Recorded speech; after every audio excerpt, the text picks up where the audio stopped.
Now a man from the house of Levi went and took as his wife a Levite woman. The woman conceived and bore a son. And when she saw that he was a fine child, she hid him 3 months. When she could hide him no longer, she took for him a basket made of bulrushes and daubed it with bitumen and pitch. She put the child in it and placed it among the reeds by the riverbank. And his sister stood at a distance to know what would be done to him. Now the daughter of Pharaoh came down to bathe at the river. While her young women walked beside the river, she saw the basket among the reeds and sent her servant woman, and she took it. When she opened it, she saw the child, and behold, the baby was crying. She took pity on him and said, "This is one of the Hebrews' children." Then his sister said to Pharaoh's daughter, "Shall I go and call you a nurse from the Hebrew women to nurse the child for you?" And Pharaoh's daughter said to her, "Go." So the girl went and called the child's mother. And Pharaoh's daughter said to her, "Take this child away and nurse him for me, and I will give you your wages." So the woman took the child and nursed him. When the child grew older, she brought him to Pharaoh's daughter, and he became her son. She named him Moses because I drew him out of the water. one day when Moses had grown up, he went out to his people and looked on their burdens, and he saw an Egyptian beating a Hebrew, one of his people.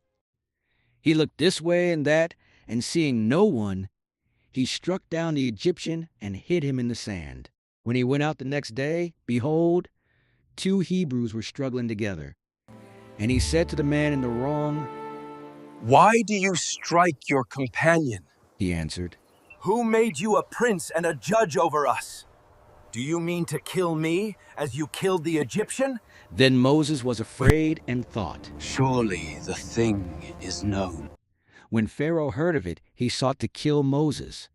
But Moses fled from Pharaoh and stayed in the land of Midian, and he sat down by a well. Now the priest of Midian had 7 daughters, and they came and drew water and filled the troughs to water their father's flock. The shepherds came and drove them away, but Moses stood up and saved them and watered their flock. When they came home to their father Reuel, he said, "How is it that you have come home so soon today?" They said, An Egyptian delivered us out of the hand of the shepherds, and even drew water for us, and watered the flock. He said to his daughters, Then where is he? Why have you left the man? Call him, that he may eat bread.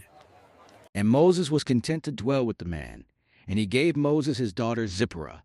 She gave birth to a son, and he called his name Gershom, for he said, I have been a sojourner in a foreign land. During those many days the king of Egypt died, and the people of Israel groaned because of their slavery and cried out for help. Their cry for rescue from slavery came up to God.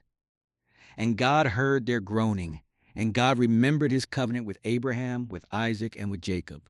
God saw the people of Israel, and God knew